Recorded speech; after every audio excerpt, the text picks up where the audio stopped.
اس پر تھوڑا غور تو کرنا۔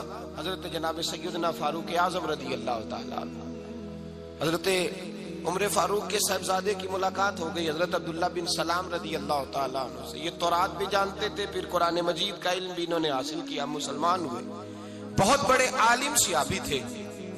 تو حضرت عمر فاروق کے بیٹے سے فرمانے لگے تو کفل جہنم کا بیٹا ہے۔ وہ دوڑے گئے اپنے ابا جی کے پاس شکایت لے کے کہ ابا جی وہ تو آپ کو دوزخ کے دروازے کا تالا کہہ رہے ہیں جناب عبداللہ بن سلام۔ تو سیدنا عمر نے مسکرانا شروع کر دیا، فرمایا اسے کیا لکھ کے دے، اسے کہہ دو لکھ کے دے دے۔ وہ کہنے لگے عجیب بات ہے، وہ اتنی سخت بات کر رہے ہیں، آپ کہتے لکھ کے دے دو۔ فرمایا بیٹا تو بچہ ہے، تو سمجھا ہی نہیں، میں بھی مصطفیٰ کی بارگاہ میں بیٹھنے والا ہوں، وہ بھی رسول اللہ کی بارگاہ میں بیٹھنے والے ہیں۔ وہ کوئی بڑی بات کر گئے، تو نہیں سمجھا، جا لکھوا کے لا۔ وہ واپس آئے، کہنے لگے عمر کہتے ہیں لکھ دو۔ تو حضرت سیدنا عبداللہ ابن سلام کہنے لگے چل میں تیرے ابا کے سامنے بیٹھ کے لکھ کے دیتا ہوں۔ وہ آئے، سیدنا عبداللہ ابن سلام رضی اللہ عنہ لکھا کہ میں نے خود مصطفیٰ کریم سے سنا ہے کہ عمر جہنم کے دروازے کا تالا ہے، لکھ دو۔ انہوں نے لکھ کے دیا تو صاحبزادے کہنے لگے ابا جی چاچا جی مجھے بھی ذرا بتا دو اس کا معنی کیا ہے۔ تو حضرت عبداللہ ابن سلام کہنے لگے بیٹے اس کا مطلب یہ ہے کہ جب تک عمر دنیا میں رہے گا جہنم کو تالا لگا رہے گا، یہ لوگوں کو گناہ نہیں کرنے دے گا، یہ آڑ بن جائے گا، یہ جانے نہیں دے گا لوگوں کو دوزخ میں، دروازہ بند رہے گا جب تک۔ اتنا بڑا شخص جو گناہ کرنے ہی نہ دے، جس کے بارے میں نبی پاک فرمائے کہ میرا عمر جس گلی سے گزرے شیطان رستہ ہی بدل جاتا ہے، وہی عمر فاروق رضی اللہ تعالی، وہی عمر فاروق رضی اللہ تعالی۔ انہی جناب عمر فاروق کا حال یہ ہے کہ وہ آخری عمر مبارک ہے، گھر کے اندر بیٹھے ہیں تو پھوٹ پھوٹ کے رونا شروع کر دیا، تڑپ کے روئے، تڑپ۔ زوجہ کہنے لگی بیٹے سے کہ پتہ کرو تمہارے باپ کو کوئی مسئلہ تو نہیں، تکلیف تو نہیں، طبیب کا بندوبست کرو۔ شہزادے اٹھے، ابا جی کیا بات؟ کہا بیٹا کوئی بات نہیں، اماں کو بلاؤ۔ والدہ بھی آ گئی، جناب عمر کی زوجہ بیٹھ گئی، کیا بات ہے کیوں رو رہے ہیں؟ فرمانے لگے آج مسجد سے نکلا تھا تو میرے مصطفیٰ کے صحابہ مجھے نیک کہہ رہے تھے۔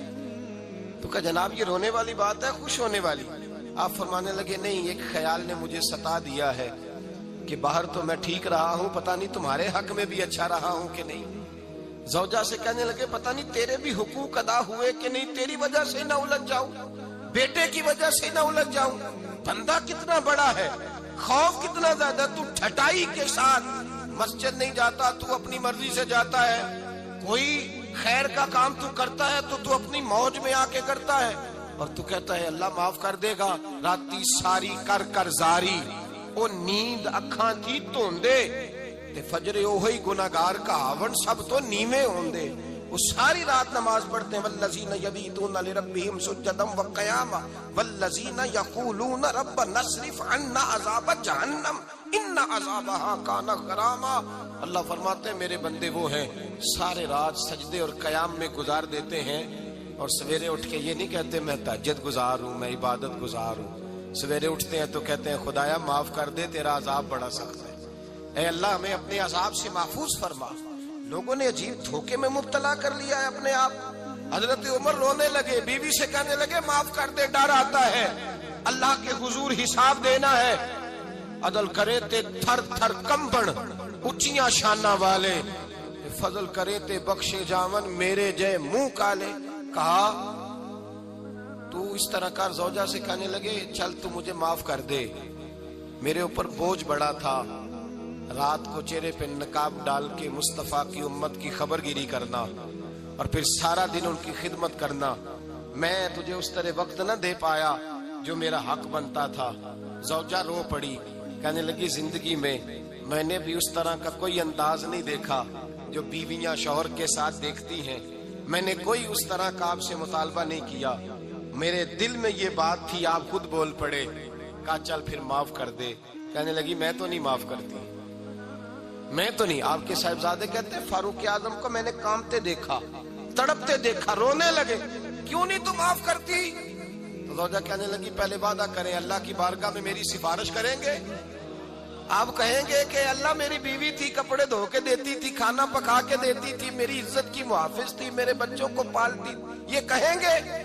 حضرت عمر فرمانے لگے مجھے قسم ہے اللہ کی عزت کی، رب جب عمر کے لیے جنت کا فیصلہ کرے گا تو میں بغیر تیرے جنت میں داخل ہی نہیں ہوگا۔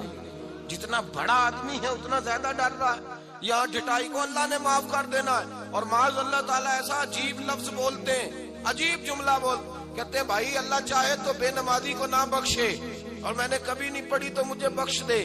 میں نے کہا یہ بات ٹھیک ہے کہ اللہ بڑا بے نیاز ہے پر بے انصاف تو نہیں نا، بے نیاز ہے، بے انصاف اپنے اس نے قانون بنائے ہیں، اس کے محبوب نے قانون واضح کیا ہے۔ تو یہاں رحمت الہی کا غلط مطلب لوگ بیان کرتے ہیں۔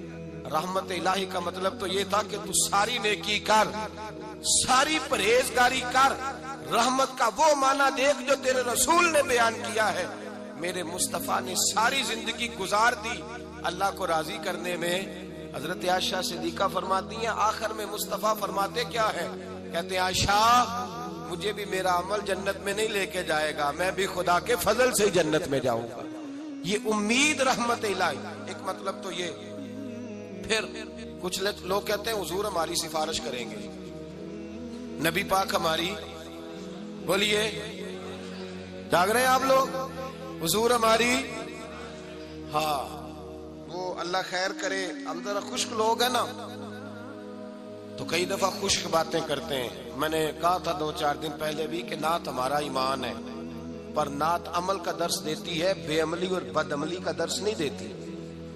بد عملی کا درس نہیں دیتی کہ نعت کاؤنٹ کر کے کہے کہ بس چھٹی، میں عشاء کی نماز پڑھ کے آیا ہوں اور فجر پتہ نہیں میں کب پڑھوں گا، اور جو میرے منہ میں آئے گا میں کہہ دوں گا الا ماشاءاللہ، بس نعت پڑھوں گا تو سفارش ہو جائے گی۔ او خدا کے بندے، جس بندے سے انسان نے سفارش کرانی ہوتی ہے اس سے اس کا کوئی تعلق بھی تو ہونا چاہیے نا، کوئی رشتہ بھی تو ہونا چاہیے نا۔ کیا نبی پاک کی غلامی صرف یہ ہے کہ حضور کے نعرے لگا دیے جائیں؟ کہ غلامی مصطفیٰ صرف اتنی ہے کہ جب بندہ محفل میں آئے تو وہ واہ واہ سبحان اللہ الحمدللہ یا رسول اللہ، معاملہ ختم ہو گیا؟ جتنا کوئی غلام زیادہ ہے اتنی اس کی فرما برداری بھی زیادہ ہونی چاہیے۔ غلام کو تو چاہیے ایک ایک ادا پر مر مٹے، اس کا تو گزارا ہی نہیں ہوتا اپنے محبوب کی ادا کے بغیر۔ تو شفاعت مصطفیٰ کی امید رکھتا ہے اور حضور کی سنت پر عمل نہیں کرتا۔ وہ جنہوں نے زندگیاں گوا دی، لگا دی رسول اللہ کے دین کی نوکری میں،